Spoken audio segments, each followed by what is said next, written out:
सपने सपने हर इंसान देखता है। कई लोग उन्हें साकार करने दूर चले जाते हैं, अपने घर से बहुत बहुत दूर।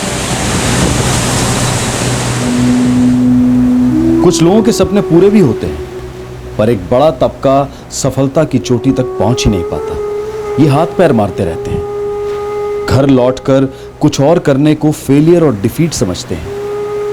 ये सपनों के सागर में एक दिशाहीन नाव की तरह भटकते रहते हैं और इनमें से कुछ डूब भी जाते हैं।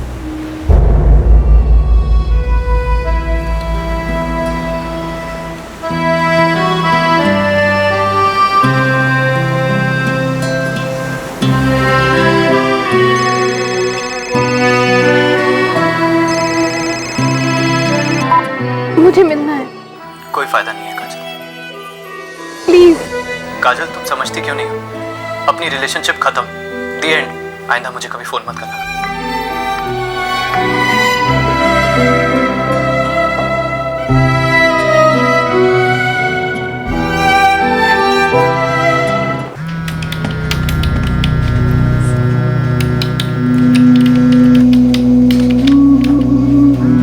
Thank you for calling G Connect. Have a good day, sir.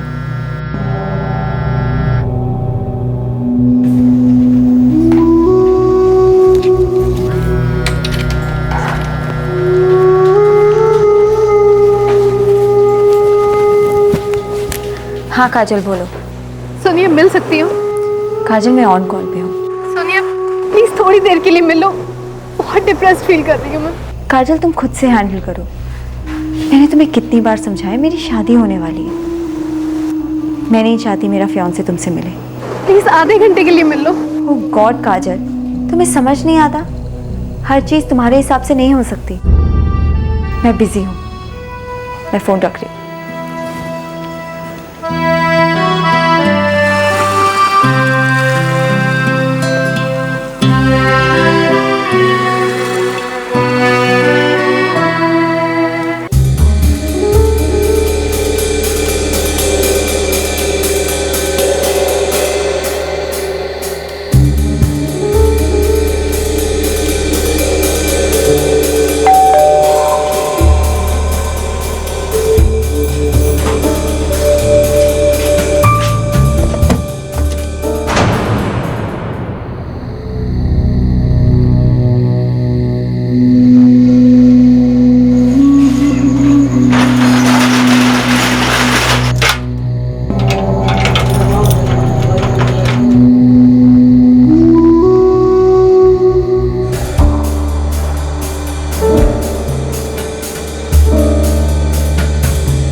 मुझे अकेला छोड़ दो, प्लीज चले जाओ यहाँ से। क्या कर रहे हो?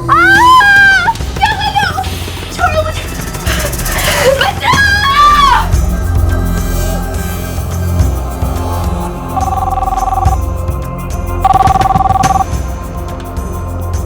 नमस्कार, Chembur police station, constable Gaikwad बोलते हैं। साहब, यहाँ पर कुछ गड़बड़ है साहब, आप जल्दी आइए साहब।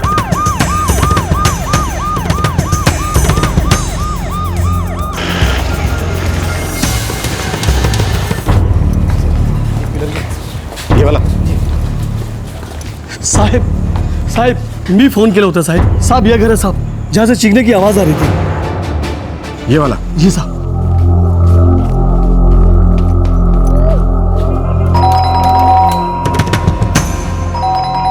सर, कुछ लफड़ा लगता है। बैकवर्ड।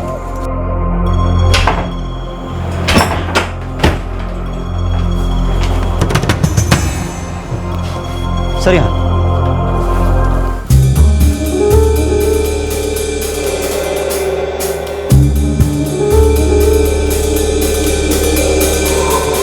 मर चुके हैं। तुम जानते हो इसे? हो साहब, काजल नाम है इसका। 1 साल पहले यहाँ रहने को आई थी साहब। इससे ज्यादा और कुछ नहीं जानता। शायद पड़ोसी से पता चल जाए। राणे, एम्बुलेंस को कॉल करो और पूरे घर की तलाशी लो। एक 24 वर्षीय युवती काजल किसी बात को लेकर डिप्रेस थी, उदास थी। उसके जीवन में एक लड़का था जिसने उसके साथ रिश्ता तोड़ दिया था। एक लड़की थी जो उससे मिलना नहीं चाह रही थी और उस रात कोई उससे मिलने आया और फिर उसी रात को मोहल्ले के एक दुकानदार ने उसकी खौफनाक चीखें सुनी और पुलिस को इत्तला की।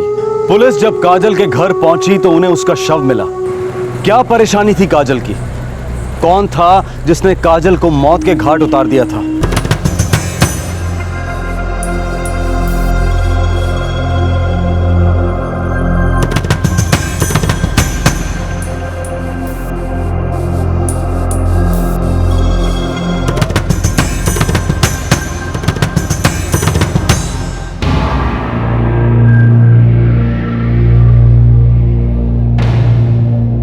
नहीं साहिब, ऐसा कुछ मालूम नहीं इसके बारे में। ज्यादा ना तो किसी से बात करती थी और ना ही किसी से लेना देना था इसका। हाँ साहब, मैंने सुना तो था किसी बार में नौकरी करती थी, कुछ डांसर वांसर थी शायद। अकेली रहती थी? हाँ साहब, 1 साल से यहीं किराए पर रह रही थी। मकान मालिक कहाँ रहता है? इधर ही चेंबूर में आरके स्टूडियो के पास। नंबर है उसका किसी के पास? मेरे मिस्टर जानते हैं उनको, उनके पास हो सकता है नंबर। साहब, दरवाजा अंदर से बंद था और जिस कमरे से लड़की की लाश मिली है उसकी खिड़की खुली हुई थी। खूनी वहीं से भागा होगा। हो सकता है सर, मैंने फॉरेंसिक वाले को मैसेज दिया है, फिंगरप्रिंट्स मिल सकते हैं खिड़की से। गुड। लड़की का फोन भी मिला है सर। फोन रिकॉर्ड्स मंगवाओ। डेथ स्ट्रैंगुलेशन से हुई है। गला इतनी मजबूती से घोंटा गया कि विंड पाइप्स तुरंत कुचल गई। 1-2 नाखून भी टूटे हुए हैं। झड़प तो मिनिमल थी, बट अटैक करने वाला फिजिकली बहुत स्ट्रांग रहा होगा। तो क्या हम ये मान के चलें कि अटैकर मेल था? सॉरी, इस स्टेज पे मैं सिर्फ इतना कहूंगा कि अटैक करने वाला फिजिकली बहुत स्ट्रांग था। मेल या फीमेल ये नहीं कह सकते। काजल शर्मा नाम है सर। ये एग्रीमेंट था उसके साथ 11 महीने का, लीव एंड लाइसेंस का। परमानेंट एड्रेस जम्मू का है? हो सर। और विटनेस है मोना कपूर, गौरी चिकलीकर, रचना गुहा। कौन है ये लोग? काजल की फ्रेंड लोग थी सर। जिस ऑर्केस्ट्रा में काजल काम करती थी वहीं ये तीनों भी काम करती है। कैसा ऑर्केस्ट्रा? रेस्टोरेंट था कोई, बार एंड रेस्टोरेंट। बार और रेस्टोरेंट। सही। अरे लड़की जम्मू की है, मेरे ख्याल में उसके घर वालों को इन्फॉर्म कर देना चाहिए, साथ ही उन तीनों लड़कियों को भी जो उसके साथ बार ऑर्केस्ट्रा में काम करती थी। हो सही।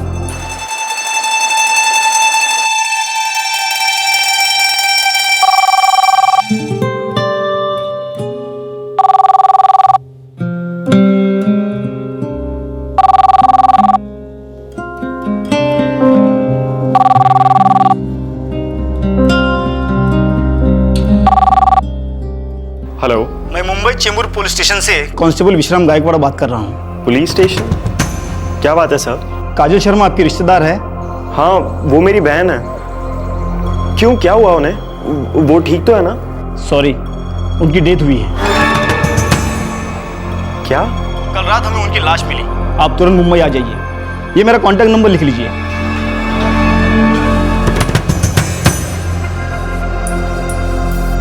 राहुल, क्या हुआ बेटा?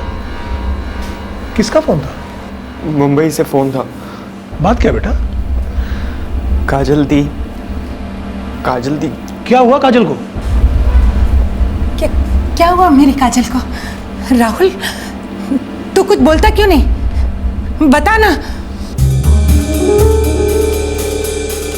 3 रातों से काजल काम पर नहीं आई, ऑफ लिया था उसने। ऑफ क्यों लिया था? कोई खास वजह? सर, उसकी अपनी कुछ पर्सनल टेंशन थी। कैसी टेंशन? हमारे बार में कस्टमर था, काजल का उसके साथ खूब चल रहा था। नाम क्या है उसका? कोई नंबर है उसका आप लोगों के पास? सर, पंकज नाम था उसका, और नंबर तो नहीं मालूम, लेकिन वो 1 साल से हर दिन आता था और हर किसी को मालूम है कि वो खास काजल से ही मिलने आता था। सर, ये 2010 की बात है। तब काजल हमारे साथ रहती थी, हमारे फ्लैट में। फिर 1 साल पहले वो चली गई। हमको कुछ बताया नहीं, लेकिन हमको फुल डाउट था कि उसका उस कस्टमर के साथ फुल टू अफेयर चल रहा है। सर, हमें लगता है कि उसको चेंबूर वाले रूम के लिए उसी ने पैसे दिए होंगे। कभी उसने कुछ जिक्र नहीं किया वो कौन है, करता क्या है, कहाँ रहता है? कुछ भी नहीं? नहीं सर, हम तीनों आपस में उसे गूंगी बोलते थे, क्योंकि उसने कभी कुछ पर्सनल बात शेयर नहीं की हमसे, कभी कुछ नहीं बताया हम लोगों को। ठीक है, थैंक यू।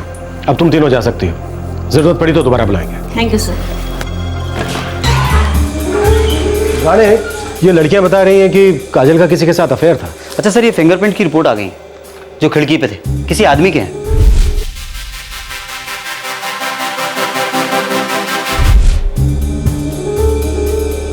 फोन रिकॉर्ड्स है। अगर ये वही आदमी है जिसका काजल के साथ अफेयर था तो रेगुलर फोन और एसएमएस में होंगे। सेल नंबर ट्रैकिंग पे डाल दिए सर, वो बंदा जल्दी मिल जाएगा। काजल के घर वाले कब आ रहे हैं? उन्हें खबर कर दी है साहब, कल तक मुंबई टच होने चाहिए।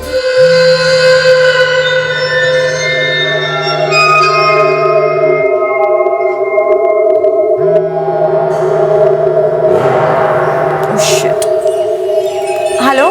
हाँ पापा। सोनिया बेटा, कब से तुम्हें कांटेक्ट करने की कोशिश कर रहा हूँ, कहाँ थी तुम? पापा I'm so sorry, वो फोन साइलेंट पे था तो मैं फोन नहीं उठा पाई, थोड़ी बिजी भी थी। बोलिए। बेटा तुम्हें पता भी है काजल के साथ क्या हुआ है? अब क्या किया पापा काजल ने? चेंबूर पुलिस स्टेशन से फोन आया था, वो लोग कह रहे थे कि उन्हें काजल की डेड बॉडी मिली है। What? पापा ये आप क्या कह रहे हैं? बेटा कल रात को पुलिस को तुम्हारी बहन की लाश मिली है। Oh my God। सोनिया मिल सकती हो? काजल मैं ऑन कॉल पे हूँ। सोनिया प्लीज थोड़ी देर के लिए मिलो, बहुत डिप्रेस्ड फील कर रही हूँ मैं। पापा पापा पुलिस क्या कह रही थी? उन्होंने एग्जैक्टली क्या कहा? यही कहा बेटा कि उन्हें काजल की डेड बॉडी मिली है। बेटा राहुल मुंबई की टिकट कराने गया है। पापा मुझे तो यकीन ही नहीं हो रहा। वो तो हमें भी नहीं हो रहा बेटा, और समझ में ये नहीं आता कि उन्होंने तुम्हें कांटेक्ट क्यों नहीं किया, उन्हें हमारा नंबर कैसे मिल गया, तुम्हारा क्यों नहीं मिला? I don't know पापा, मुझे नहीं पता, मुझे कुछ नहीं पता पापा। बेटा तुम इमीडिएटली पुलिस स्टेशन जाओ। सोनिया बेटा हम कल सुबह तक पहुंचते हैं। हाँ पापा। पापा पापा मम्मा ठीक है ना?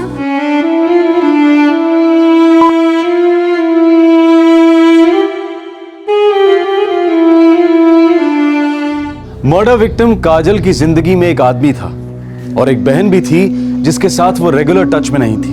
जम्मू में काजल के माँ बाप उसकी मौत की खबर सुनकर बुरी तरह से बिखर गए थे, लेकिन वो ये जानकर हैरान भी थे कि काजल की बड़ी बहन सोनिया काजल की मौत से बिल्कुल अनजान थी। माँ बाप को इस बात की भनक तक नहीं थी कि दोनों बहनों के बीच काफी दूरियां थी। क्या वजह थी इस मनमुटाव की?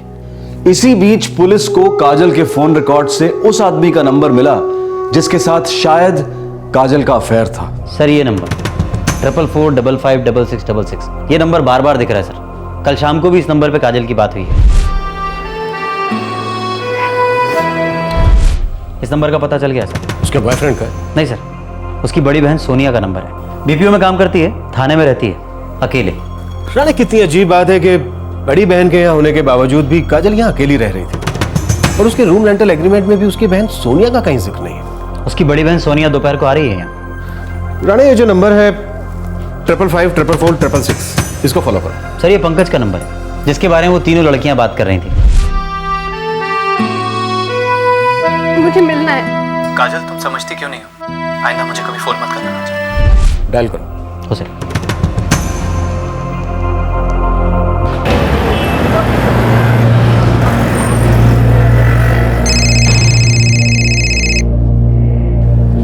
हेलो, चेंबूर पुलिस स्टेशन से बोल रहा हूँ।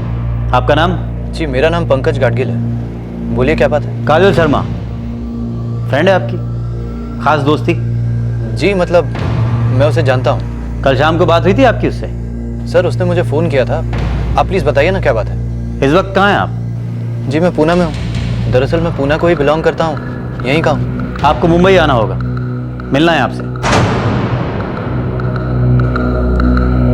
सर मुझे लगता है यही हमारा बंदा है। पुणे पुलिस को इन्फॉर्म करो, वहीं धर दो, वहीं जाकर इससे हाय हेलो करेंगे।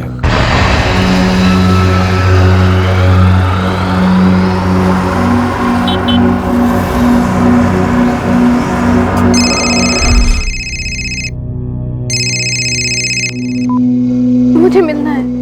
कोई फायदा नहीं है काजल। प्लीज। काजल तुम समझती क्यों नहीं हो? अपनी रिलेशनशिप खत्म हो गई, दी एंड।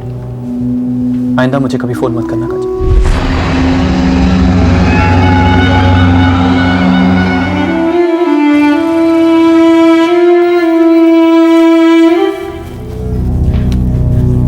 पापा आज शाम की फ्लाइट की टिकट्स मिल गई हैं। राहुल तुम तो बार बार मुंबई आते जाते रहते थे ना। तुम काजल और सोनिया दोनों से मिलते थे, लेकिन तुमने कभी ये नहीं बताया कि वो दोनों अलग अलग रहती है। अब मर गई तुम्हारी काजल दीदी, अब क्या छुपा रहे हो?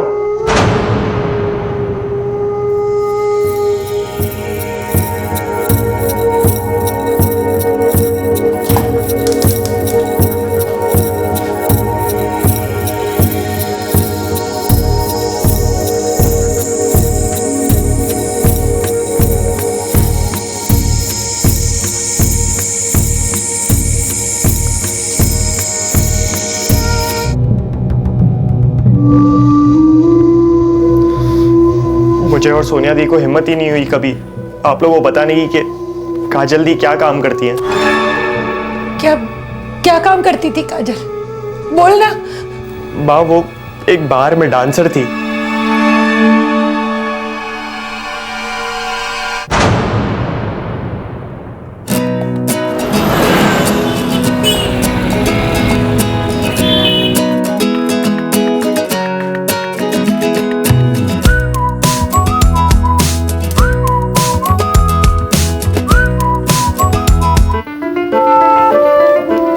काजल, ये शीशे में टेढ़े मेढ़े मुंह बनाने से ना तो जम्मू की काजल से सुपरस्टार काजोल नहीं बन जाएगी, समझी? सोनिया, काजोल तो मेरी आइडल है, लेकिन तुम देखना, मैं अपनी खुद की आइडेंटिटी बनाऊंगी। एक दिन इतनी बड़ी एक्ट्रेस बन जाऊंगी कि सब लोग हमारे जम्मू को ना टॉप स्टार काजल शर्मा का शहर बुलाएंगे। देखना तो। सवाल ही पैदा नहीं होता बेटा। लेकिन पापा, मुझ में कॉन्फिडेंस है, टैलेंट है, मुझे अच्छा ब्रेक जरूर मिलेगा। अरे बेटा, तुम ये सोनिया और राहुल की तरह पढ़ाई लिखाई में ध्यान नहीं लगा सकती। और बेटा, ये फिल्म लाइन और एक्टिंग वैक्टिंग हम जैसे लोगों के लिए नहीं है। हम जैसे लोगों के लिए मतलब? आप फिल्म इंडस्ट्री को इतना बुरा क्यों मानते हैं? माँ, बहुत अच्छे लोग भी हैं फिल्म इंडस्ट्री में, हमारे आपके जैसे डिसेंट लोग। बेटा काजल, बहस नहीं। देखो, हम लोग मिडिल क्लास लोग हैं, और वो भी जम्मू के। बेटा, हम तुम्हें ये तो नहीं कह रहे कि तुम शादी करके घर पर बैठ जाओ। हम तुम्हें पढ़ा लिखा रहे हैं ताकि तुम कोई अच्छी जॉब करो, गवर्नमेंट की जॉब करो। कल को तुम अपने होने वाले पति का हाथ बटाओगे, और जिस घर में जाओगी उस घर में तुम्हारी इज्जत बढ़ेगी। बेटा पापा, जब भी किसी एक्टर ने अपने घर वालों को बताया होगा कि वो एक्टर बनना चाहता है, तो ज्यादातर घर वालों ने अपोज ही किया होगा ना। लेकिन एक बार वो सक्सेसफुल हो जाते हैं, कामयाबी मिल जाती है उनको, तो सब कुछ बदल जाता है। काजल मुंबई अच्छे को रुला देती है। तेरी जैसी कितनी सारी लड़कियां जो रोज हीरोइन बनने जाती हैं वहां पर। मुंबई फिल्म इंडस्ट्री में एक्चुअली कितनी हीरोइंस है बता? मुश्किल से 1 दर्जन। उनमें से आधी लड़कियां तो बड़ी बड़ी फिल्मी फैमिलीज को बिलोंग करती हैं, या फिर miss universe, miss world, miss ये मिस वो। तुझे रियलिटी नहीं पता है। सोनिया, मैं सिर्फ एक रियलिटी जानती हूँ, और वो ये है कि मैं पैदा हुई थी बड़े पर्दे पे अपना टैलेंट दिखाने के लिए। आप लोग मेरी फैमिली होते हुए मेरी विल पावर को नहीं जानते हैं क्या? मैं प्रूफ कर सकती हूँ, मैं करके दिखाऊंगी। प्लीज पापा, जाने दीजिए ना, प्लीज। बेटा, मैंने अपनी बात कह दी है। देखो दी, आपको एक्टिंग का इतना शौक है तो आप जम्मू में कोई टीवी सीरियल कर लो ना, बेस्ट रहेगा। मुझे बॉलीवुड में काम करना है, ये सीरियल वीरियल में काम नहीं करना है। अब पापा प्लीज हाँ कह भी दीजिए ना। मैं तुम्हें लास्ट टाइम बोल रहा हूँ बेटा, नहीं। ये फेयर नहीं है पापा।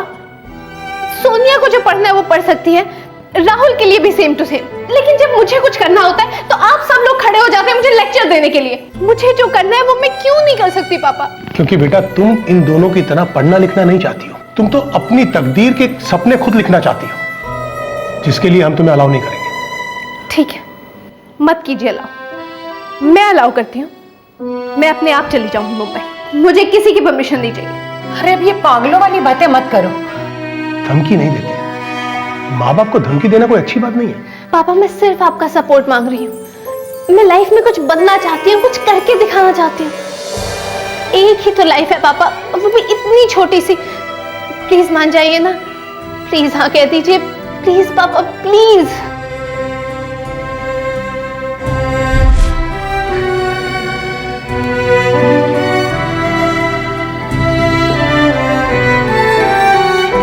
एक्ट्रेस बनने चली थी, बॉलीवुड स्टार,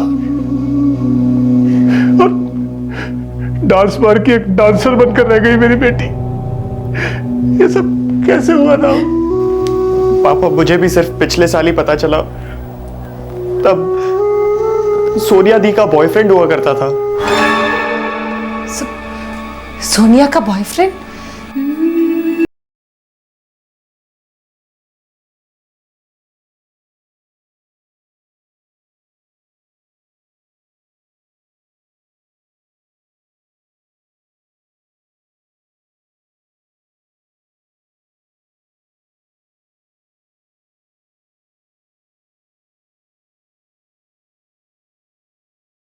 आखिर बात क्या है?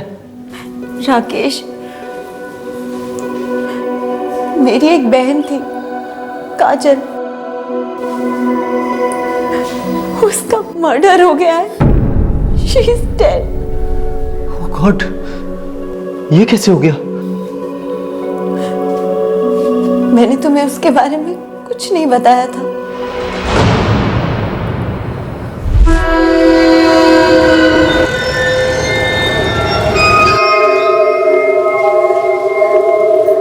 सोनिया दी, ये क्या बात हुई?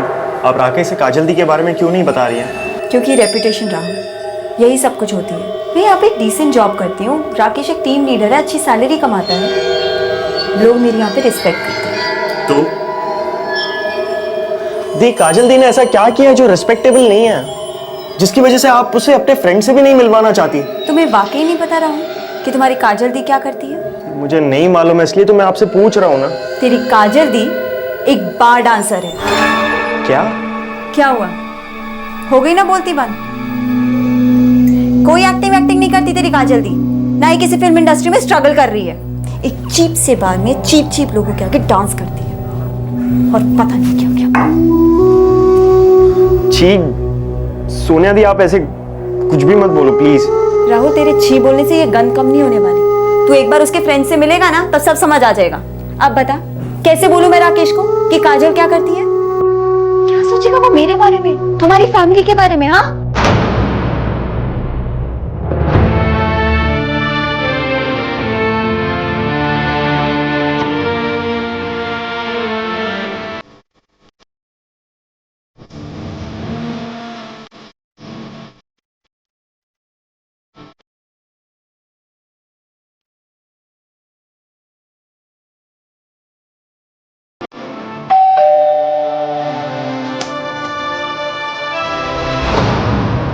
राहुल,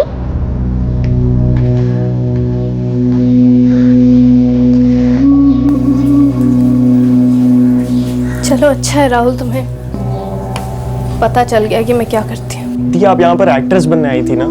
हाँ राहुल, और मेरी जिंदगी ही एक ड्रामा बन के रह गई। चल छोड़, फिर कभी बताऊंगी। फिर कभी बताऊंगी मतलब?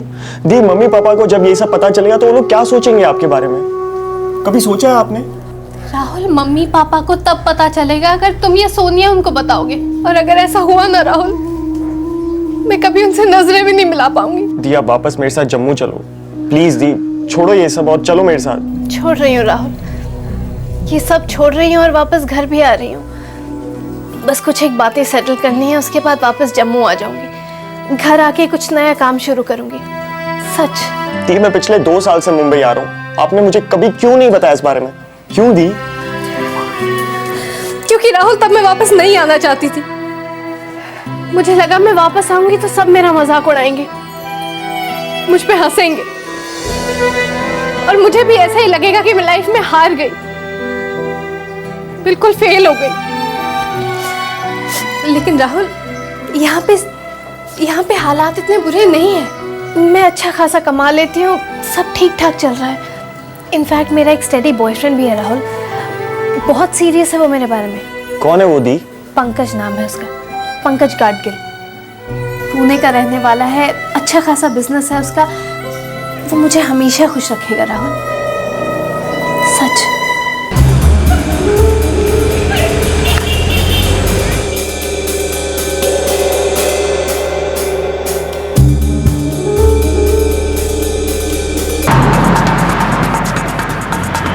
ओके सर, पंकज के फोन रिकॉर्ड्स और टावर के लोकेशंस बहुत जल्द हमारे पास होंगे।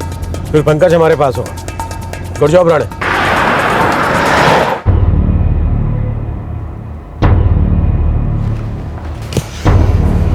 सर, ये पंकज गाडगिल। सर, मैं अपने डैड का बिजनेस मैनेज करता हूँ। कैसा बिजनेस है तुम लोगों का? हम लोग कपड़ा मैन्युफैक्चर करते हैं सर। मुंबई में हमारे बहुत सारे क्लाइंट्स हैं, तो मैं अक्सर यहाँ आता जाता रहता हूँ। जब मुंबई आते थे तो श्रीनाथ बार में जाते थे, जहाँ काजल डांस करती थी, काजल शर्मा। यस सर, मैं वहाँ जाता था। वहीं पे पहली बार मिला था मैं काजल से। बहुत अच्छी दोस्ती थी मेरी काजल से सर। कितनी अच्छी दोस्ती? प्यार था, बहुत बहुत प्यार करता था मैं काजल से सर।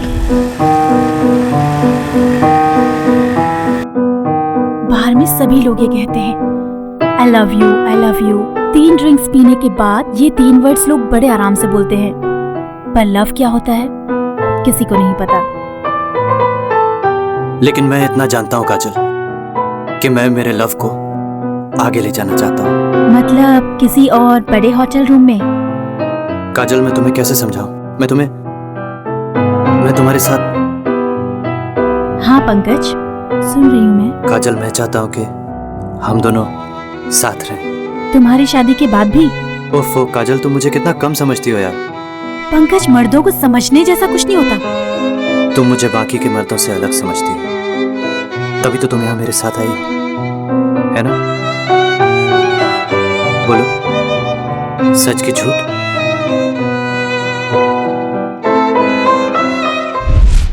तूने अपने मजे कर लिए उसके साथ, दिल भर गया तो तूने सोचा कि अब ये शादी वादी की बात करेगी, तो तूने उसे हमेशा के लिए विदा कर दिया, मार डाला उसे। नो सर, मैंने उसे नहीं मारा, नहीं मारा मैंने उसे। मैं तो उससे प्यार करता था सर, सीरियस था उसके बारे में। एक टाइम तक तो था। किस टाइम तक? उसके बाद क्या हुआ? पंकज, मैं आज छोड़ दूंगी ये डांसिंग लाइन, लेकिन तुम्हारे बिना मैं मुंबई में अकेली करूंगी क्या? आराम करोगी, राज करोगी। मैं तुम्हारे लिए फ्लैट खरीदूंगा यहाँ, हम दोनों पति पत्नी जैसे ही रहेंगे। पति पत्नी जैसे? समझने की कोशिश करो काजल, मैं तुम्हें पुणे नहीं ले जा सकता। पर पंकज, मैं तुम्हारी बीवी बनना चाहती हूँ, मुझे बहू बनना है तुम्हारे घर की। मुझे भी वो सब कुछ चाहिए जो हर लड़की को चाहिए होता है, परिवार, प्यार, इज्जत। मैं किसी से कम नहीं हूँ पंकज। देखो काजल, तुम्हें ये बात समझनी होगी। मैं तुम्हें अपने पेरेंट्स के सामने नहीं ले जा सकता काजल। हम दोनों ऑफिशियली पति पत्नी नहीं बन सकते काजल। सर, काजल एक बार डांसर थी और मैं एक अच्छी फैमिली का इकलौता लड़का। अच्छी फैमिली के लोग भी अच्छे होने चाहिए, पर तूने अच्छा नहीं किया पंकज। शादी का वादा ना किया हो पर उम्मीद जगाई, लड़की को जीत लिया और फिर बस मुकर गया। मैंने सोच समझकर प्यार नहीं किया था सर, बस हो गया था। मैं भी हमेशा इसी टेंशन में रहता था सर कि हमारा क्या होगा। मैं ये अच्छी तरह से जानता था सर कि मेरे पेरेंट्स कभी एक बार डांसर को नहीं अपनाएंगे। और फिर एक दिन काजल ने खुद ही सब कुछ खत्म कर दिया।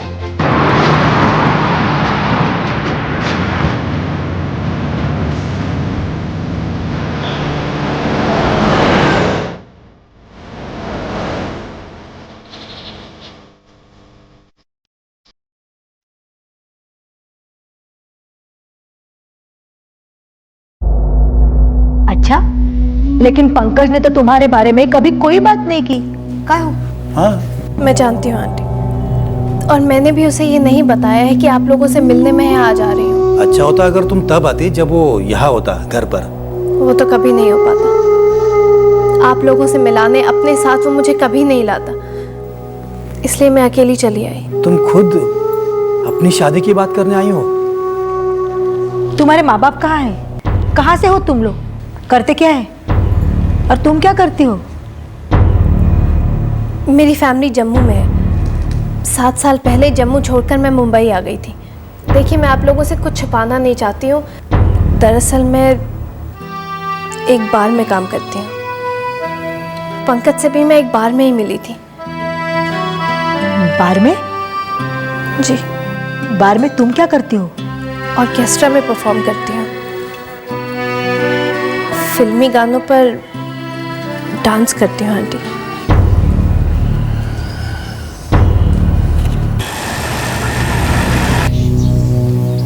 कुछ बोलोगे नहीं पंकज?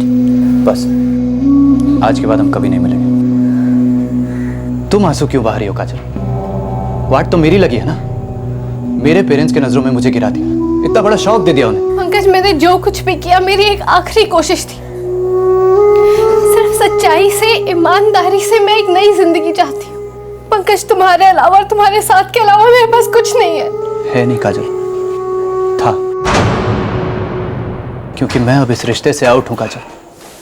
मैंने तो तुम्हें ऑप्शन दिया था ना, मुंबई में रहो, बीवी बनकर, मंदिर में जाकर बाकायदा तुमसे शादी करता काजल। मैं पूना में कभी दूसरी शादी नहीं करता। बस तुम पूना नहीं आती, मैं यहाँ मुंबई तुम्हारे पास आता। और कल किसने देखा यार, शायद कल को मेरे पेरेंट्स भी एक्सेप्ट कर लेते तुमको, लेकिन नहीं, तुमने उस कल का गला घोंट दिया काजल।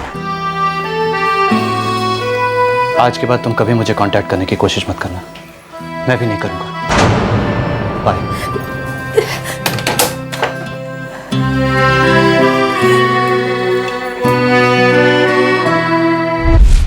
ये 1 महीने पहले की बात है सर। उस दिन के बाद मैं काजल से कभी नहीं मिला। वो हमेशा मुझे फ़ोन करती थी सर, पर मैं कभी नहीं उठाता था। फिर 2 दिन पहले शाम को उसने मुझे फ़ोन किया तो मैंने उठाया सर। मुझे मिलना है। काजल तुम समझती क्यों नहीं हो, अपनी रिलेशनशिप ख़त्म हो गई। दी एंड। आइंदा मुझे कभी फ़ोन मत करना काजल।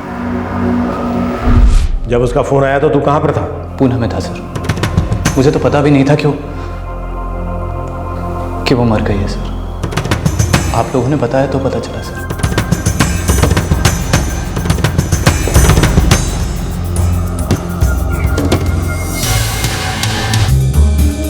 सर, जिस नंबर पे पंकज ने कॉल रिसीव किया उसका सेल टावर तो यहीं है पुणे में।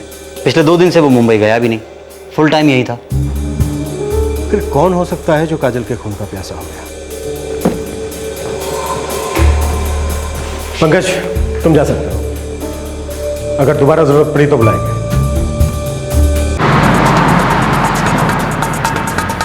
जाने, तुम बता रहे थे कि काजल की बड़ी बहन सोनिया काजल से कोई रिश्ता नहीं रखना चाहती थी।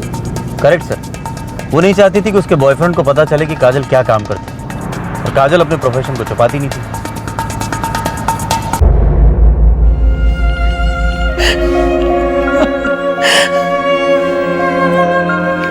मेरी बच्ची काजल।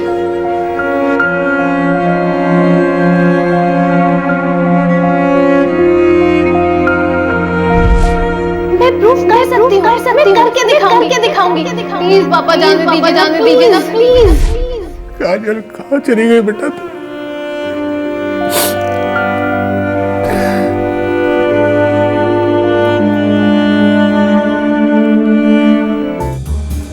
पंकज से ब्रेकअप के बाद काजल डिप्रेस थी। हो सही, सभी ऐसा कह रहे हैं। काजल अपनी लाइफ को लेकर नाखुश थी। 7 साल पहले मुंबई आई थी, माँ बाप के टच में नहीं थी, उसके फिल्मी कैरियर का कुछ हुआ नहीं था। बड़ी बहन दूर रह रही थी, उसे उसके अपने दूर लग रहे थे, इसलिए उसने किसी को अपने पास नहीं आने दिया। बस एक पंकज था जिसे उसने अपने पास आने दिया। पर लगता नहीं है कि पंकज है इस मर्डर के पीछे। तो फिर कौन राणे, कौन हो सकता है? या फिर कोई और ही कारण है जिसकी वजह से काजल का कत्ल हुआ? छोड़ो मुझे।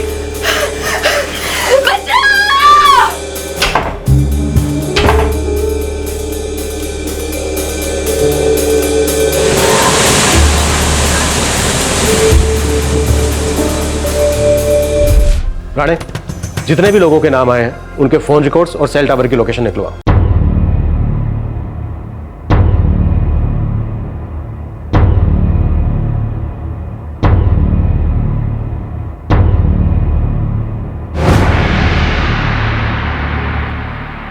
इन्हीं में से कोई होगा, और जो भी होगा उसका तखड़ा मोटिव होगा, ठोस कारण होगा जिसके चलते उसने काजल का मर्डर किया। सर, काजल की बहन सोनिया, सोनिया का बॉयफ्रेंड राकेश और काजल का भाई राहुल, तीनों के फोन रिकॉर्ड्स हैं। और इनमें से कोई भी उस रात को काजल के करीब नहीं था। हो साहब, लेकिन ऐसा भी तो हो सकता है कि इनमें से ही कोई उसका कत्ल करना चाहता, पर खुद ना करके किसी किराए के हत्यारे का इस्तेमाल किया हो सकता है। राणे, काम करो, एक टीम बनाओ और हर एक फोन कॉल को स्कैन करो, अपने खबरी नेटवर्क को एक्टिव करो और पता लगाओ कि सुपारी की कोई बात लीक हुई है। हो साहब।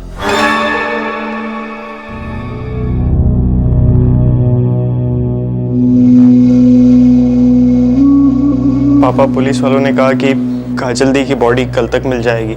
मुझे उसे मुंबई आने ही नहीं देना चाहिए था। मैंने क्यों उसकी जिद के सामने घुटने टेके? क्यों?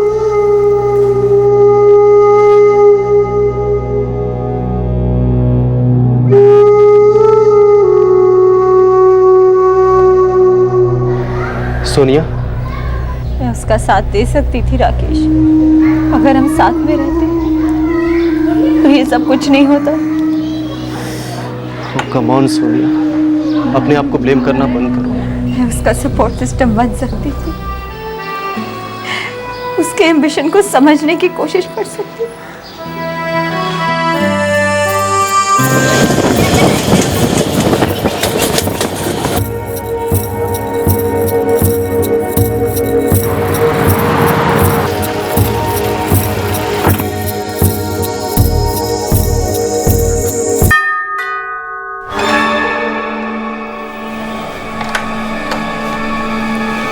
जी काजल है। आप कौन? मैं उसकी बहन सोनिया। ओ आओ, अंदर आओ।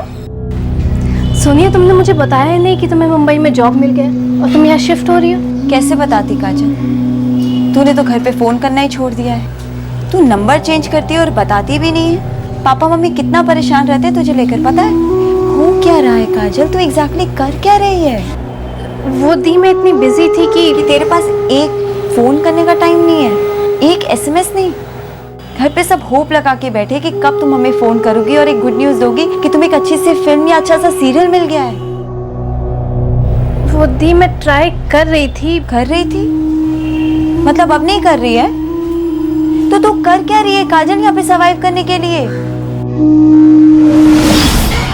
साहिब, खबरियों का पूरा नेटवर्क एक्टिव है। गोवंडी, चीता के, मुमरा, सारे लड़के लगातार रिपोर्ट कर रहे हैं, लेकिन अब तक किसी ने सुपारी के बारे में नहीं सुना है। वो पंकज जिसके साथ काजल इन्वॉल्व थी, वो तो शायद इस मर्डर में इन्वॉल्व नहीं लग रहा है। और काजल की अपनी सहेलियों के साथ भी ऐसी कोई दुश्मनी नहीं थी, दोस्ती भी तो नहीं थी सर। करेक्ट। फिर काजल अपनी प्रॉब्लम्स किसके साथ शेयर करती थी? फिर ऐसा वो कौन है जिससे काजल ने ऐसी दुश्मनी मोल ली कि उसने काजल का कत्ल कर दिया? सुने, कुछ अटपटा लग रहा है, कोई कड़ी मिल नहीं रही।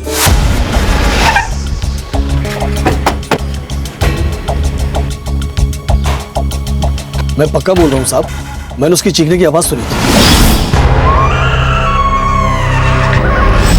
और कोई आवाज सुना था? नहीं साहब, और किसी की आवाज तो नहीं सुनी। किसी को भागते हुए देखा? नहीं साहब, ऐसा होता तो मैं आपको पहले बता दिया होता। वो क्या है साहब, मेरी हालत बहुत खराब हो गई थी डर के मारे। आप लोगों को फोन करने के बाद मैं उधर ही छुप के बैठ गया कोने में। और जब तक आप लोग आए, मैंने उस दरवाजे से किसी को निकलते तो नहीं देखा। हाँ साहब, अंदर से चीखें कम हुई और फिर बाद में एकदम बंद, एकदम शांत।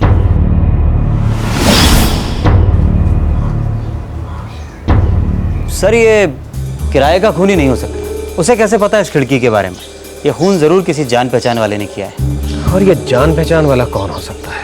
साहब, मैं बगल वाले घर में रहती हूँ। और एक भी चीख नहीं सुनी? नहीं सुनी, मैं तो सो रही थी। इस लड़की की मौत का राज भी इसके इर्द गिर्द ही होना चाहिए। इसकी जान पहचान का ही कोई है? पंकज गाडगिल। इसे तो हम रूल आउट कर रहे हैं। ये पंकज से पहले का भी कोई अतीत हो सकता है काजल का। देखो राणे, ये लड़की 7 साल से यहाँ रह रही थी। इसने अपने माँ बाप को नहीं बताया था कि ये कोई एक्ट्रेस नहीं बल्कि एक बार डांसर है। सच्चाई सिर्फ इसके भाई बहन को मालूम थी, जो उन्होंने अपने माँ बाप से नहीं बताई। हो साहब, मुझे लगता है हमें काजल के फोन रिकॉर्ड्स दोबारा चेक करने चाहिए। शायद कुछ है जो मिस हो रहा है, कुछ ऐसा जो पेपर्स पे है पर हम देख नहीं पा रहे हैं। रिकॉर्ड्स ले आओ।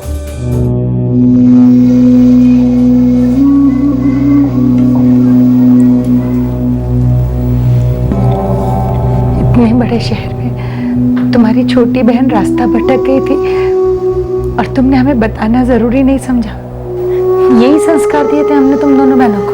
नहीं मम्मा, ऐसा नहीं है। मुझे बस समझ नहीं आ रहा था कि मैं क्या करूं। क्या रे काजल, तूने अपनी बहन को बताया नहीं कि तू हम लोगों के साथ काम करती है? तो क्या बोल रही है? तूने सोनिया को बता तो नहीं दिया ना? अरे 1 हफ्ते से रोज पूछ रही है। मैं सोच रही थी कि काजल की बहन इतना टेंशन में क्यों रहती है। तो तूने उसे बता दिया? बोलना पड़ा। मैं नहीं बोलती तो उसको कहीं और से पता चल जाता। तो मैंने ही बोल दिया कि देख सोनिया, ऐसा ऐसा है, काजल हम लोग के साथ ऑर्केस्ट्रा में डांस करती है। और बोला कि कमाल की डांसर है तू।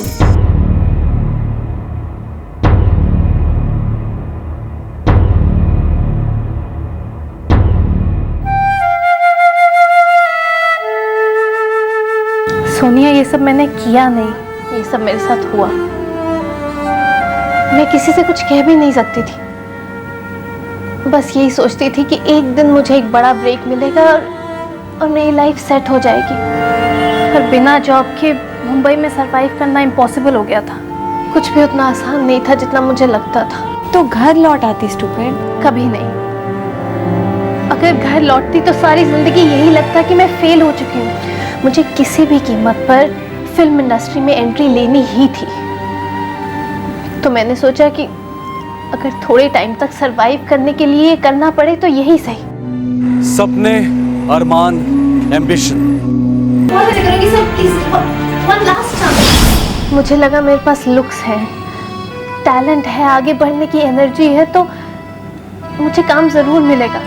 पर मेरे हिस्से में सिर्फ छोटे मोटे रोल्स ही आ रहे थे। रोज सुबह से लेकर रात तक ऑडिशंस देती थी, प्रोड्यूसर्स के ऑफिसर से फोन आने का इंतजार करती थी और बस इंतजार ही करती रहती थी। कुछ भी वर्कआउट नहीं हो रहा था Soni. Roll camera, rolling, action. Shruti, मुझे तुम्हारे पेरेंट्स से मिलना है। अबे मुझे नहीं लगता कि हमारे पेरेंट्स शादी के लिए राजी होंगे। लेकिन वो दुख बढ़ जाएगा। लुक अबे, आई एम रियली सॉरी। अब हमें एक दूसरे को भूल जाना होगा। कट। ओ हीरोइन, पासिंग कौन करेगा? तुमने कब कहा मुझे पासिंग करने के लिए? अब दिमाग की दही मत कर, समझी? तब से इशारा करो, तेरे को दिखाई नहीं देता? तेरे लिए क्या अब स्पेशल रिटर्न इनविटेशन भेजूं कि मैडम जी आइए पासिंग कीजिए? नहीं, मैंने सच में नहीं देखा। नहीं दिखता तो आई टेस्ट करवा लो। एक पासिंग तो ढंग से होती नहीं और आ जाती है रोल मांगने के लिए।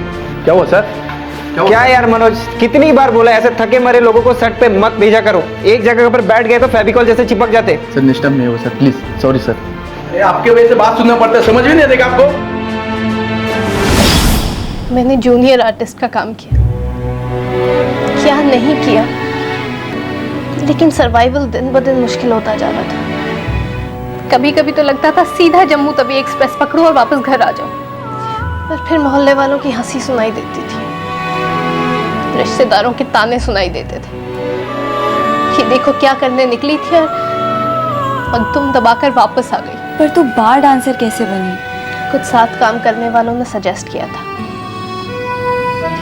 और मुझे लगा कि पैसे अच्छे मिल रहे हैं, मेरे सर्वाइवल में हेल्प हो जाएगी, स्ट्रगल आराम से कर पाऊंगी, तो थोड़े टाइम के लिए कर लेती हूँ। पर सोनिया, स्ट्रगल कभी खत्म ही नहीं हुआ। हाँ, लेकिन जितने सपने थे, जितने अरमान थे, टाइम के साथ वो सब गायब हो गए। अब मुझे एक्ट्रेस बनना ही नहीं था, अब मुझे सिर्फ मुंबई में जिंदा रहना था। मुझे अभी भी नहीं पता सोनिया कि आगे मैं क्या करूंगी, कैसे करूंगी, मुझे कुछ नहीं पता। काजल, फ्रैंकली पूछो तो मुझे भी नहीं समझ आ रहा मैं क्या करूं, क्या कहूं। काश तूने मुझसे एक बार बात कर ली होती। लेकिन अब बता दिया ना तुम्हें सोनिया, और अब तुम आ गई हो तो शायद मैं कुछ और करने का सोच सकती हूँ। एक मिनट काजल, मैं एक फ्लैट ले रही हूँ किराए पे। यूँ समझ लो मैंने ले लिया है। मैं वहां रहूंगी अकेले। पर सोनिया, यहाँ पे जगह है। देखो काजल, मैं एक डिसेंट जॉब करती हूँ। मैं नहीं चाहती कि मेरे ऑफिस वालों को पता चले कि मेरी बहन एक बार डांसर है और मैं उसी के साथ रहती हूँ, उसकी सहेलियों के साथ जो उसके साथ बार में डांस करती है। आई एम सॉरी काजल।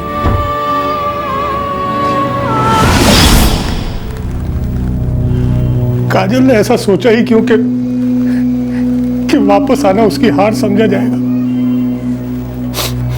उसने ये कैसे भुला दिया कि हम उसके अपने हैं। अगर वो वापस आ जाती तो ज्यादा से ज्यादा मैं उसे डांट देता, लेकिन मैं जिंदगी भर उसका साथ देता और वो नए सिरे से कुछ स्टार्ट कर सकती थी।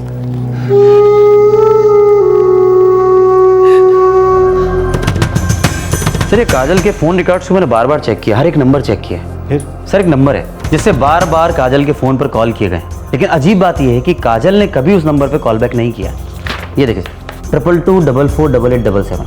किसका नंबर है? किसी करमवीर का है। इससे बात हुई? नहीं सर, 25 अप्रैल से ये फोन बंद है।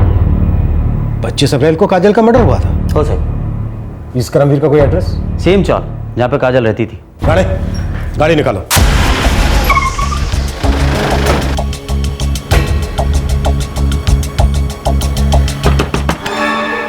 तुम करमवीर हो?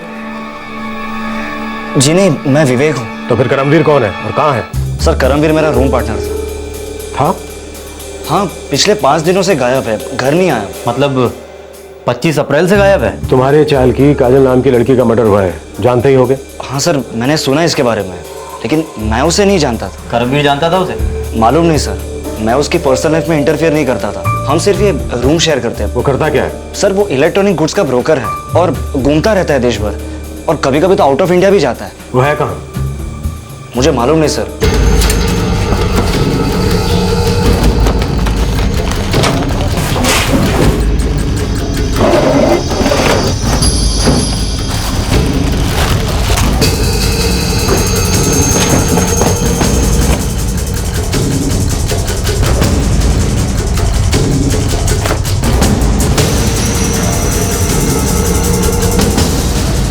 सर सब कुछ यही है, ये पासपोर्ट भी। 25 की रात को करमवीर लौटा? मैंने उसे 25 को सुबह आखिरी बार देखा था। उसके बाद वो कहाँ गया, क्या कर रहा था, मुझे कुछ नहीं पता। करमवीर का परमानेंट एड्रेस जम्मू का है। वो लड़की काजल भी जम्मू से थी। इतना बड़ा इत्तेफाक नहीं हो सकता।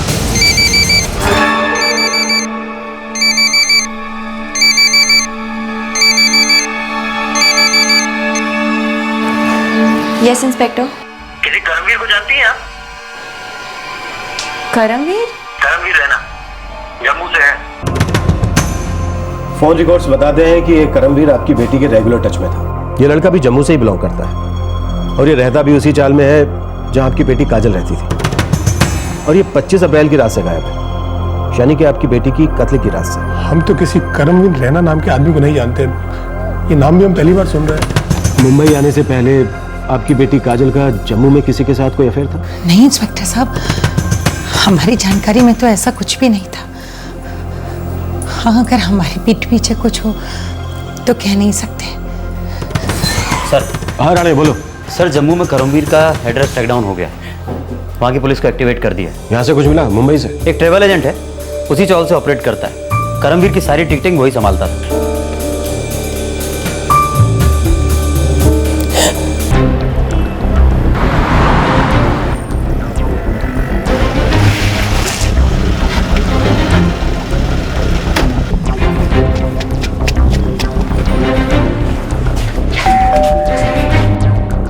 तो आप कहाँ हैं करमवीर?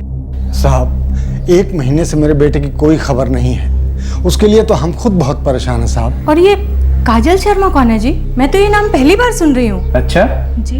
मेरा लड़का मुंबई में 3 साल से सर्विस कर रहा है। अगर उसका किसी लड़की के साथ कोई चक्कर होता तो हमें जरूर बताता। हमारा कर्म हम दोनों से कुछ नहीं छुपाता साहब।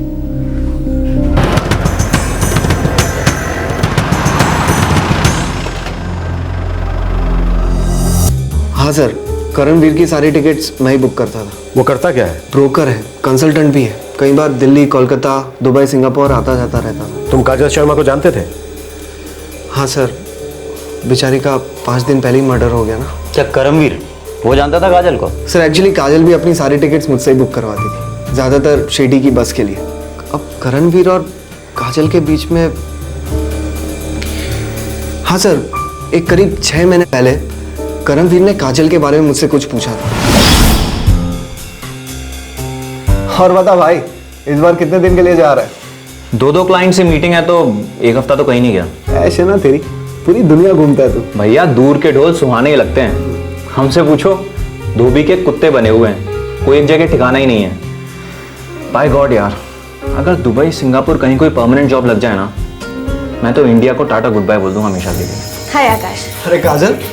अच्छा, मंडे के लिए शिरडी की 2 टिकट्स चाहिए। तुम तो हमेशा 4 टिकट्स बुक करवाती थी ना, इस बार मामला कुछ चेंज हो गया क्या? ऐसा कुछ नहीं है, इस बार सिर्फ मैं और मोना जा रहे हैं, रचना और गौरी नहीं आ पाएंगे। मैं टिकट्स तुम्हारे रूम पर भिजवा दूंगा। Thank you, bye. कौन थी ये अपने चौल की लड़की थी, काजल शर्मा। तेरे जम्मू से ही तो है। क्या बात कर रहा है? जम्मू से? तो करती क्या है? बार में डांसर है। उसने मुझे ऐसे ही पूछा था। अब मुझे नहीं पता उसके बाद वो काजल से मिला होगा या नहीं। तुम करमवीर से लास्ट कब मिले थे? 10 दिन पहले। उसे ऑस्ट्रेलिया में जॉब लगा था, उसने वीजा के लिए भी अप्लाई किया था। वीजा मिला उसे?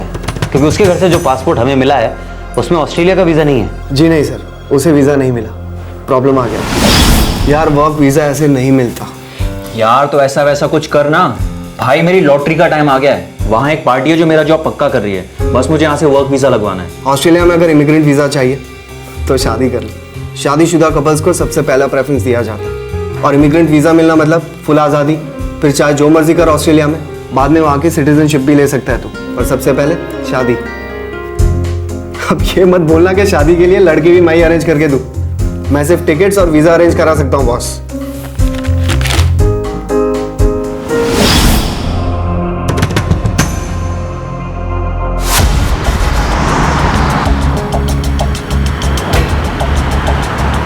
राणे, मुझे लग रहा है कि करमवीर काजल से शादी करना चाह रहा होगा। हो साहब, और काजल ने मना किया होगा तो करमवीर ने उसे मार दिया गुस्से में।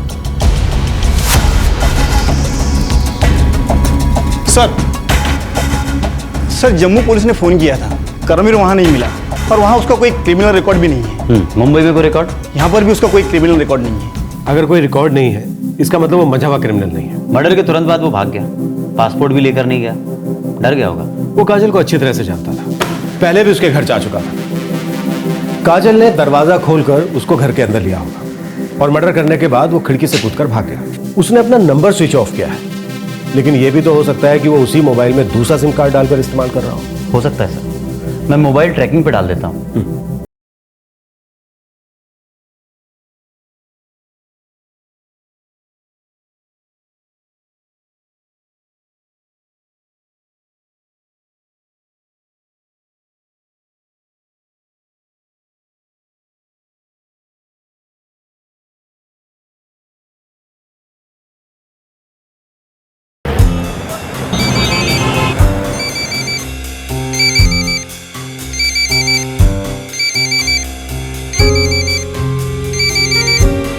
रिंग जा रही है सर, मोबाइल सेम है, सिम कार्ड नया है। लोकेशन क्या है? जालंधर, पंजाब।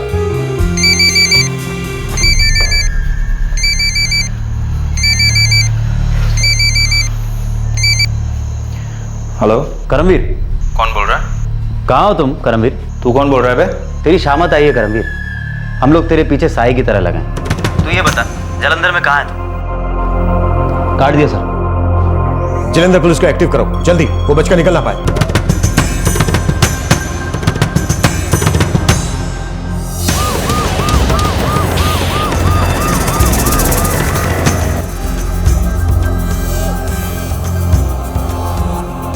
सर जी, बंदा तो चेकआउट कर गया सी। यही था वो? हाँ सर, यही करमवीर रहना है। कोई एड्रेस वगैरह छोड़ गया है? नहीं सर, एड्रेस तो नहीं कोई छोड़ गया। हमने गलती की राणे, हमें उसे फोन करके अलर्ट नहीं करना चाहिए, लेकिन इतना पक्का हो गया कि काजल के मर्डर में उसी बंदे का हाथ है। अब हमें सिर्फ ये पता लगाना है कि उसने ऐसा क्यों किया। अब वो ज्यादा दूर नहीं भाग सकता साहब, मैंने जम्मू पुलिस को रेड अलर्ट के लिए रिक्वेस्ट भेज दी है। बेटा अपना ख्याल रखना, कभी भी कोई तकलीफ हो, कोई परेशानी हो तो फोन कर देना बेटा।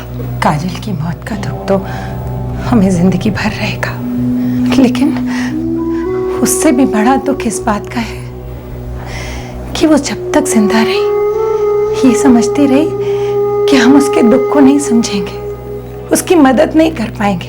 माँ बाप तो अपने बच्चे की एक एक धड़कन को समझते हैं। हमसे कभी कुछ मत छुपाना। करमवीर एक मजबूत सस्पेक्ट था और वो अभी तक पुलिस के हाथ नहीं लगा था। ये बात गवाह थी उसके गुनाह की कि वो पुलिस से भाग रहा था। उसने काजल की हत्या क्यों की थी, ये सवाल अब सबके दिमाग में बार बार आ रहा था, लेकिन इस सवाल का जवाब सिर्फ करमवीर ही दे सकता था। इस इन्वेस्टिगेशन की किस्मत अच्छी थी कि करमवीर ने अपना सिम कार्ड चेंज करते वक्त अपना सेल फोन ऑन किया, जिससे उसकी लोकेशन पता चल गई। वो जालंधर से जम्मू के लिए रवाना हो चुका था।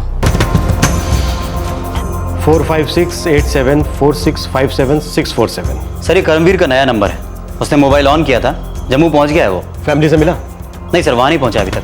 वो वहां नहीं जाएगा राणे, क्योंकि वो अच्छी तरह से जानता है कि पुलिस पार्टी वहां उसका इंतजार कर रही है। कब तक भागेगा? उसका पासपोर्ट हमारे पास है, उसकी सारी चीजें हमारे पास है। इन चीजों के बिना भी वो लंबे अरसे तक गुमशुदा हो सकता है राणे। तो इस नंबर पे कॉल करें क्या सर? नहीं राणे, ये गलती हम दोबारा नहीं दोहराएं। एक काम करते हैं, हम जम्मू निकलते हैं।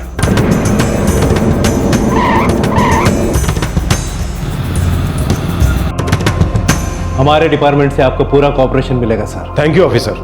उसका नंबर है हमारे पास, इस बार वो बचकर भाग नहीं सकेगा।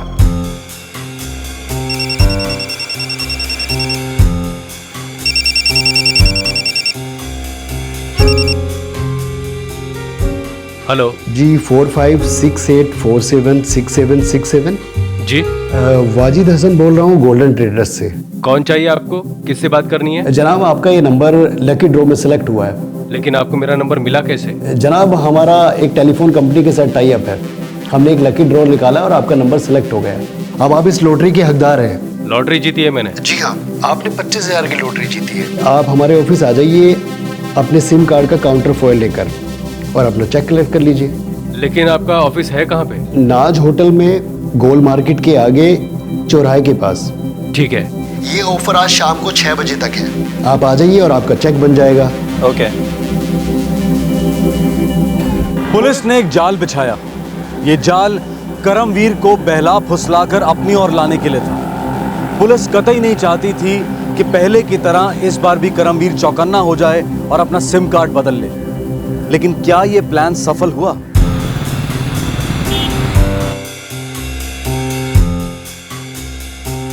जी गोल्डन ट्रेडर्स, मेरा फ़ोन नंबर 4568476767 है।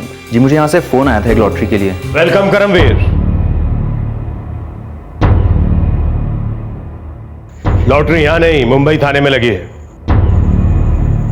देख करमवीर, सच सच बता दे कि तूने काजल के साथ क्या किया, नहीं तो तेरी तकदीर के साथ साथ खोपड़ी भी खुल जाएगी।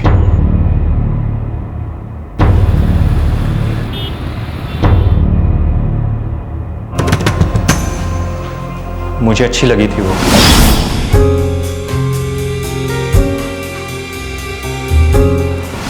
मैंने उसे अप्रोच किया। Excuse me. हाय। कौन हो तुम? मेरा नाम करमवीर है। करमवीर है ना? मैं यहीं इसी चौल में रहता हूँ। मैं भी जम्मू से हूँ। करते क्या हो तुम? मैं उससे मिलने का, बात करने का एक मौका नहीं छोड़ता था। वो मुझे दिन ब दिन और अच्छी लगने लगी थी। बहुत अच्छी लड़की थी वो। बहुत अच्छी लड़की थी, लेकिन तुझसे प्यार नहीं करती थी।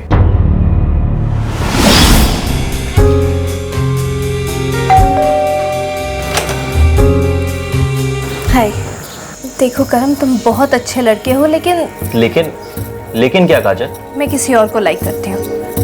बहुत सीरियस हूँ उसके बारे में, इसलिए प्लीज मेरे लिए ऐसी फीलिंग्स मत रखो तुम। मैं किसी और के बारे में सोच भी नहीं सकती हूँ। वो एक ऐसे आदमी के प्यार में पागल थी जो उससे कभी शादी नहीं करने वाला था। मुझे बात साफ साफ नजर आ रही थी। मैं उससे कहता भी रहता, लेकिन वो मेरा कभी यकीन ही नहीं करती थी। पर उससे फायदा क्या होता? वो तुझसे प्यार नहीं करती थी, तुझसे शादी भी नहीं करती। करम आसान नहीं है मेरे लिए। मैं सब कुछ सेट कर दूंगा काजल। मैं तुम्हें वो सारी खुशियाँ दूंगा जो तुम्हें चाहिए। काजल, मैं तुम्हें बता नहीं सकता मैं तुमसे कितना ज़्यादा प्यार करता हूँ। आई एम सो सॉरी करम, पर मैं एक रिश्ता जोड़ के देख चुकी हूँ। मैं दूसरा रिश्ता जोड़ना ही नहीं चाहती। अगर तुम मेरे दोस्त हो ना करम, तो प्लीज़ मुझे अकेला छोड़ दो और दर्द मत दो मुझे। पंकज ने उसके साथ फुल ब्रेक ऑफ कर दिया था, पर फिर भी वो मेरे सच्चे प्यार को एक चांस भी देने को राजी नहीं थी। बस सच्चा प्यार करने वाले अपने प्यार का गला नहीं घोटा करते। सर, मैं उसे मारना नहीं चाहता था, पर मार डाला। तूने काजल को क्यों मारा करमवीर?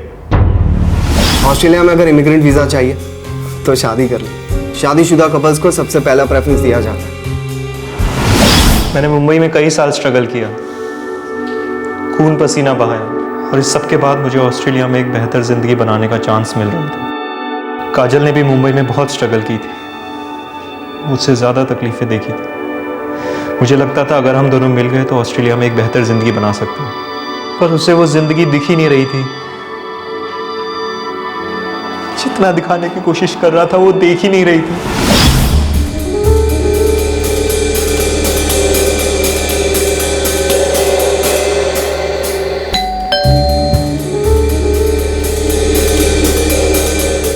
नहीं करम, मुझे कोई बात नहीं करनी है, और अभी तो बिल्कुल नहीं। सुनो काजल, मेरी बात सुनो।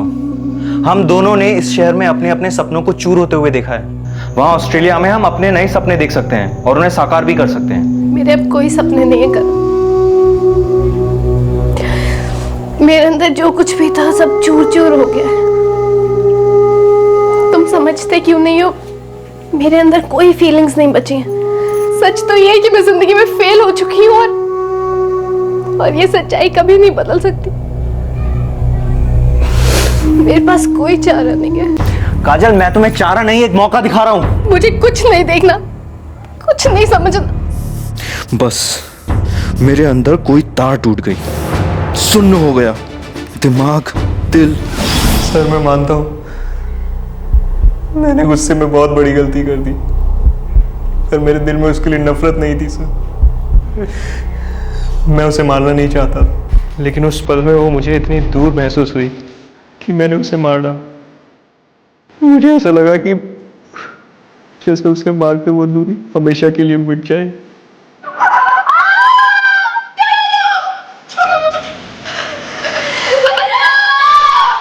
सर मैं उसे मारना नहीं चाहता था, मैंने पता नहीं उसको क्यों मारा।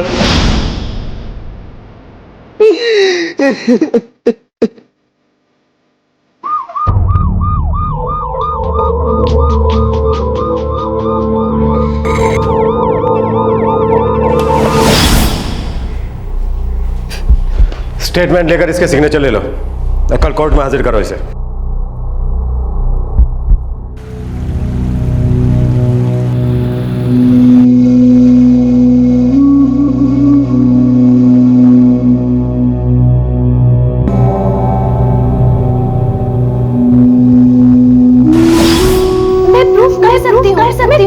करके दिखाऊंगी। प्लीज पापा जाने दीजिए ना प्लीज।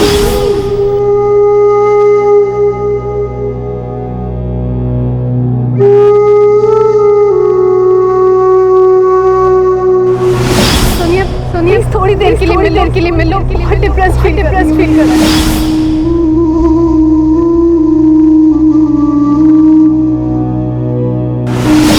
बस आज के बाद हम कभी नहीं मिलेंगे।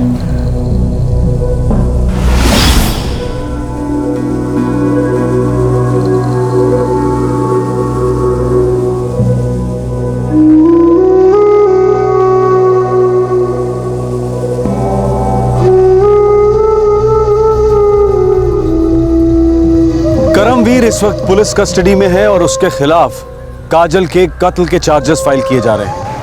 हम सब के अपने अपने सपने और अरमान होते हैं, हम सब उन्हें पूरा भी करना चाहते हैं, लेकिन क्या वही लोग सक्सेसफुल कहलाते हैं जिनके सपने पूरे हो जाते हैं? अगर हमने एक बार कुछ ठान लिया लेकिन उसे पूरा ना कर पाने पर क्या हम वाकई फेल हो जाते हैं? क्या कोशिश करना अपने आप में जीत नहीं है? फर्ज कीजिए कि हम अपने टारगेट्स मीट नहीं कर पाते, पर हम उसे दुनिया से छुपाने की कोशिश में क्यों लग जाते हैं?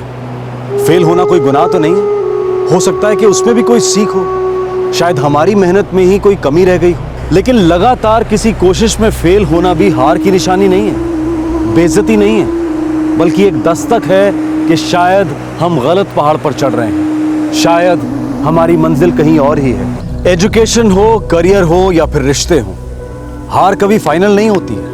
जिंदगी कई अपॉर्चुनिटीज ऑफर करती रहती है, लेकिन अगर किसी एक फेलियर की मायूसी की पट्टी आंखों पर बंधी हुई हो तो वो तमाम अवसर, तमाम मौके, सारी अपॉर्चुनिटीज नजरअंदाज हो जाती है। क्राइम पेट्रोल के मंच से हम युवा पीढ़ी से अपील करते हैं कि दोस्तों, फेलियर से होने वाले डिप्रेशन को अपनों के साथ शेयर कीजिए, अपने दोस्तों के साथ, अपनी फैमिली के साथ। शायद कुछ लोग ये कहेंगे कि देखा मैंने तो पहले ही कहा था, लेकिन ये कहने वाले लोग भी कम नहीं होंगे कि कोई बात नहीं, तुमने कोशिश तो की, अब कुछ और करने में ताकत लगाते हैं और हम तुम्हारे साथ हैं। साथ ही हम पेरेंट्स से और बुजुर्गों से भी अपील करते हैं कि वो युवा पीढ़ी की भावनाओं की कद्र करें, नाकामयाबी में डटकर उनके साथ खड़े रहें। आज के कंपटीशन के जमाने में इससे बड़ा सहारा और कोई नहीं हो सकता। एक कहावत है कि सक्सेस के कई बाप होते हैं और फेलियर एक नाजायज बच्चा है, पर असलियत यह है कि फेलियर को जरूरत होती है कई बापों की, उनके हौसले की, उनके सहारे की और अनकंडीशनल प्यार की। और अब एक विचार क्रिएटिव फील्ड्स के बारे में, चाहे एक्टिंग हो, सिंगिंग या मॉडलिंग। हजारों लड़के लड़कियां रोजाना मुंबई के लिए रवाना होते हैं नेक्स्ट सुपरस्टार बनने का ख्वाब लेकर। हम उन सभी को ऑल द बेस्ट कहते हैं। लेकिन हम ये भी कहेंगे कि जब भी स्ट्रगल के दौरान आपको अंदर से ये महसूस हो कि ये फील्ड हमारे लिए नहीं है, तो इस फीलिंग को अपनी हार ना समझें, बल्कि वो जिंदगी की दस्तक है कि वक्त आ गया है ये पता लगाने का कि हमारी असली कॉलिंग, हमारा असली हुनर क्या है। समझदारी इसी में है कि हम वो करें जिसके लिए हम बने, वो बनने की कोशिश ना करें जो हमारा कभी था ही नहीं। आपसे फिर मुलाकात होगी क्राइम पेट्रोल दस्तक के एक और एपिसोड में। इस तरह के और भी एपिसोड देखने के लिए हमारे चैनल को सब्सक्राइब करें और बेल आइकन दबाना ना भूलें।